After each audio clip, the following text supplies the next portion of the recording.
આજના આ ખાસ વિશ્લેષણમાં આપ સૌનું સ્વાગત છે. ઘણા સમયથી એવી માંગ હતી કે આપણે તુલસીના અદ્ભુત ફાયદાઓ પર એક વિગતવાર ચર્ચા કરીએ, તો આજે આપણે બરાબર એ જ કરવા જઈ રહ્યા છીએ.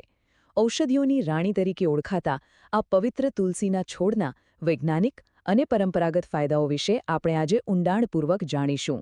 આખી વાત સદીઓ જૂના આયુર્વેદિક ગ્રંથો અને આધુનિક વિજ્ઞાનના સમન્વયથી તૈયાર કરવામાં આવી છે, એટલે આ સેશન ખૂબ જ રસપ્રદ રહેવાનું છે.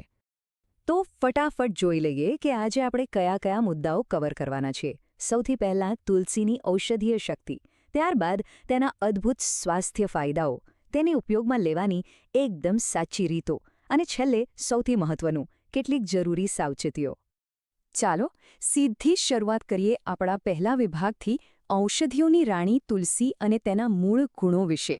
હવે ક્યારે વિચાર્યું છે કે શા માટે આપણા પ્રાચીન શાસ્ત્રો અને આયુર્વેદમાં તુલસીના માત્ર એક જ પાંદડાને 100 અલગ અલગ બીમારીઓ માટેનો રામબાણ ઇલાજ માનવામાં આવે છે?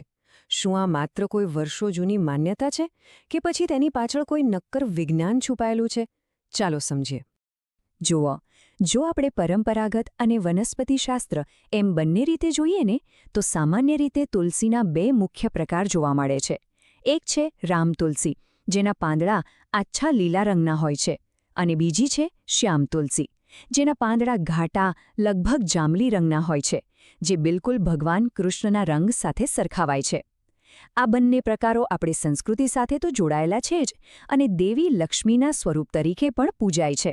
પણ હા, ઔષધીય ગુણોની વાત કરીએ તો બંને એકદમ શ્રેષ્ઠ છે. માન્યતાઓથી થોડા આગળ વધીએ તો આ છોડ ખરેખર પોષક તત્વોનો એક મોટો પાવરહાઉસ છે.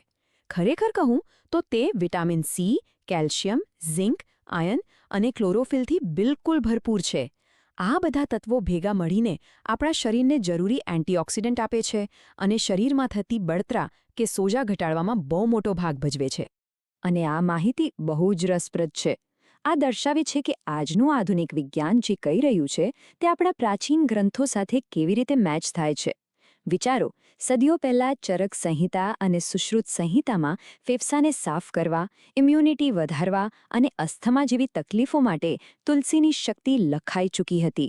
એટલું જ નહીં, અષ્ટાંગ હૃદયમમાં તો માનસિક તણાવ ઘટાડવા અને પાચન સુધારવા માટે પણ તેનો સ્પષ્ટ ઉલ્લેખ છે.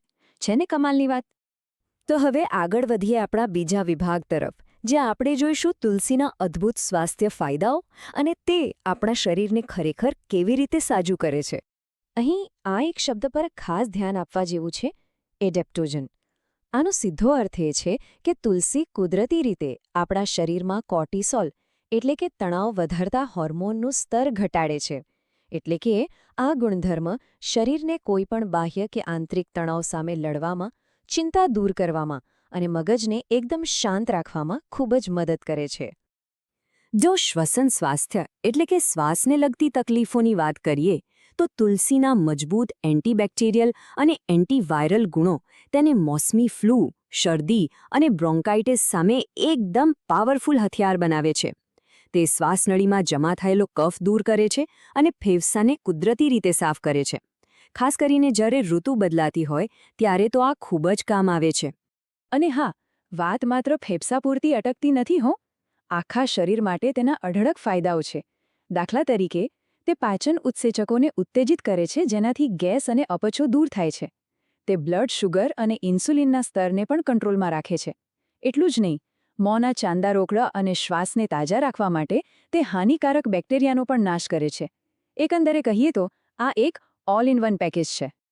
હવે આ બધા ફાયદાઓ જાણી લીધા પછી સૌથી મોટો પ્રશ્ન એ આવે છે કે તેનો સાચો ઉપયોગ કઈ રીતે કરવો. તો આ છે આપણો ત્રીજો વિભાગ, જ્ઞાનને રોજિંદી સ્વાસ્થ્ય દિનચર્યામાં કેવી રીતે ફેરવવું. આની સૌથી જૂની, જાણીતી અને સીધી રીત છે તાજા પાંદડા ચાવવા.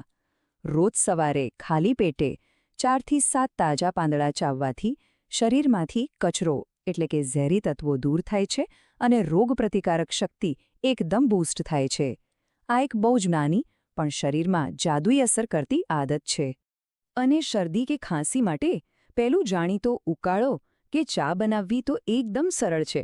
બસ 10-12 તુલસીના પાન લો, થોડું આદું છીણી લો અને તેને 1 કપ પાણીમાં 5 થી 7 મિનિટ માટે ઉકાળો. આ ગરમાગરમ પીણું ગળા અને ફેફસાના ચેપમાં જબરદસ્ત રાહત આપે છે.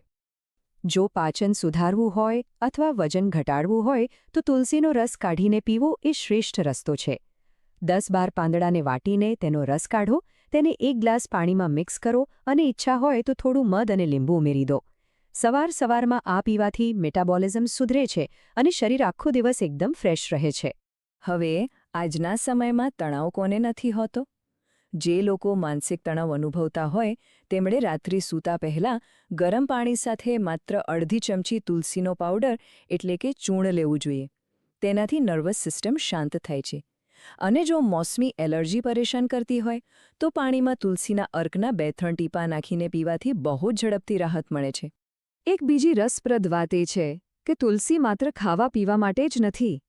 તુલસીનું તેલ ત્વચા પર બહારથી લગાવવાથી તે લોહીને શુદ્ધ કરે છે, ખીલ અને ડાઘ ઘટાડે છે અને સ્કિન ઇન્ફેક્શન પણ મટાડે છે. અરે, માથામાં લગાવવાથી ખોડાની સમસ્યા પણ જડમૂળથી દૂર થઈ શકે છે. બધું સારું તો જાણી લીધું, પણ હવે આવે છે સૌથી અગત્યનો અને છેલ્લો વિભાગ, સાવચેતીઓ. કોણે આ ન ખાવું જોઈએ? આ તબીબી મર્યાદાઓ સમજવી બહુ જ જરૂરી છે. અમુક ચોક્કસ પરિસ્થિતિઓમાં આપણે ખાસ સાવચેત રહેવું જોઈએ અને ડૉક્ટરની સલાહ અચૂક લેવી જોઈએ, ખાસ કરીને સગર્ભા સ્ત્રીઓએ, કારણ કે તુલસીનું વધુ પડતું સેવન ગર્ભાશયના સંકોચનને ઉત્તેજિત કરી શકે છે. એ સિવાય જે લોકો લોહી પાતળું કરવાની દવાઓ લેતા હોય, જેઓનું બ્લડ શુગર વારંવાર ઓછું થઈ જતું હોય અથવા જે સ્ત્રીઓ ગર્ભધારણ કરવાનો પ્રયાસ કરી રહી હોય તેમણે આનું ખાસ ધ્યાન રાખવું. એક બહુ જ સામાન્ય અને મોટો નિયમ યાદ રાખવા જેવો છે.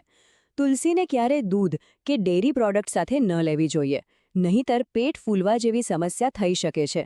અને હા, જો કોઈને ગંભીર એસિડિટીની તકલીફ રહેતી હોય તો સીધા ખાલી પેટે પાંદડા ચાવવાનું ટાળવું, તેના બદલે તેને ચા કે ઉકાળામાં લેવું વધુ હિતાવહ છે. તો મિત્રો, આ પ્રાચીન જ્ઞાન અને આધુનિક વિજ્ઞાનના સંગમે એ સાબિત કરી દીધું છે કે તુલસી ખરેખર ઔષધિઓની રાણી છે.